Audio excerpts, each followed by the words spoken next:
भारतीय सेना की इस तस्वीर ने पूरी दुनिया में धमाका कर दिया है।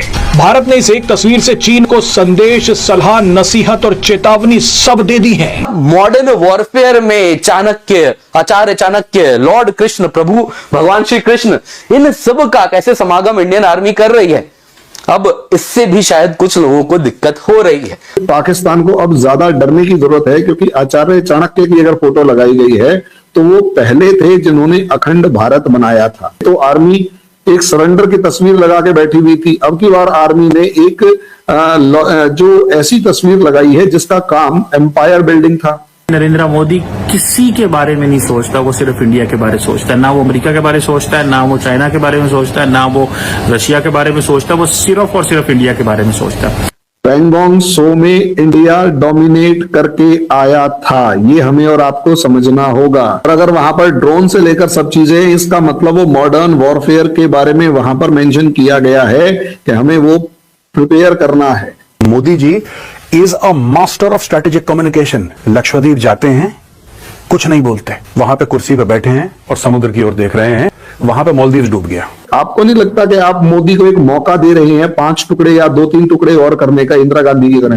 और अगर ऐसा कर गया तो आपको नहीं लगता कि मोदी का नाम हिस्ट्री बुक्स में लग जाएगा? आसिफ नजरुल, तुम अपने बाप से पूछो, जो सफेद बाल सफेद दाढ़ी वाले हैं ना बुजुर्ग, उनसे पूछना कि जब तुम्हें ऑपरेशन सर्चलाइट के तहत तुम्हारे लोगों को काटा जा रहा था, कौन आया था तुम्हारी जान बचाने के लिए? लाई गई है तो वो पहले थे जिन्होंने अखंड भारत बनाया था।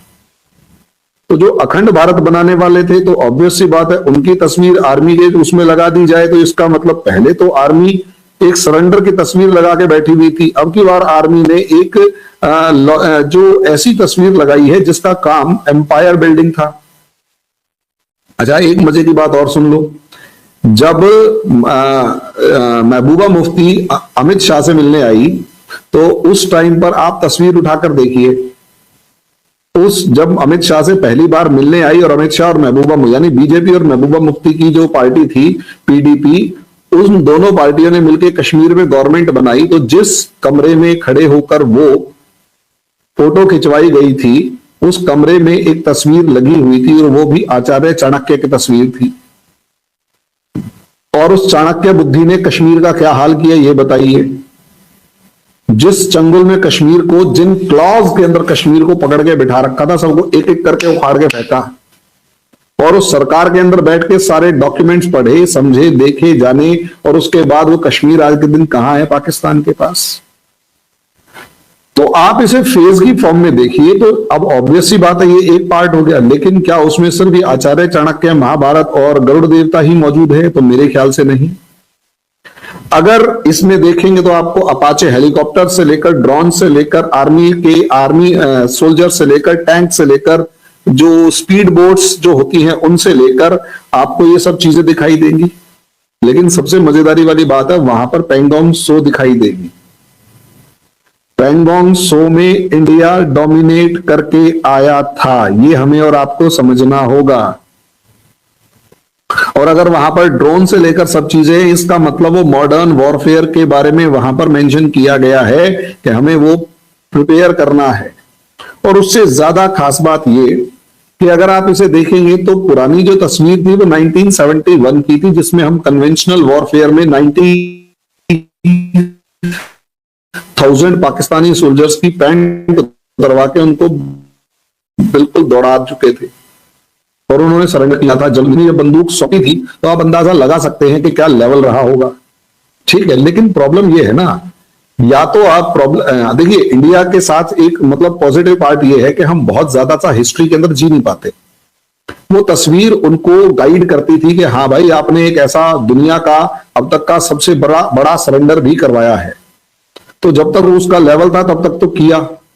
अब उसके बाद अब हमें अपनी आर्मी को यह मैसेज देने की जरूरत है कि ठीक है यार, तुम्हें सरेंडर करवा लिया, वो कहानी तुमने 50 साल तक गाली, लेकिन अब प्रॉब्लम यह है कि आगे उस कन्वेंशनल वॉरफेयर में तुम आगे नहीं बढ़ सकते, या आगे की लड़ाइयां कन्वेंशनल वॉरफेयर से नहीं जीत सकते। तो कैसे करोगे? तो ऑब्वियस सी बात है, वहां पर उसका मैसेज दिया गया है कि we are prepared and we must remain prepared for next generation warfare. Asif Nazrul, तुम अपने बाप से पूछो, जो सफेद बाल सफेद दाढ़ी वाले हैं ना बुजुर्ग, उनसे पूछना कि जब तुम्हें ऑपरेशन सर्चलाइट के तहत तुम्हारे लोगों को काटा जा रहा था, कौन आया था तुम्हारी जान बचाने के लिए? तुम कहते हो एलआई था, India was just an ally. चलो ठीक है, अगर इंडिया सिर्फ एक एलआई था, तुम्हारे और कौन से एलआई थे? उनका भी नाम हमें बताओ, उनका भी नाम बताओ। 3000 से ज्यादा हिंदुस्तानियों ने, इंडियन सोल्जर्स ने अपनी जान दी बांग्लादेश के अंदर। हम चाहते बांग्लादेश को भारत में मिला सकते थे, और तुम और तुम्हारा बाप कुछ नहीं कर पाता। यह मैं बोल रहा हूं आसिफ नजरुल को। क्या कर लेते तुम? We had an army that was 3 or 4 times the size of the Pakistan army, और पूरे बांग्लादेश में हमने इनको सरेंडर करवा दिया और खदेड़ दिया। तुम्हारा मुल्क तुम्हें बना के एक थाल में सजा के दिया है, नाशुक्रे।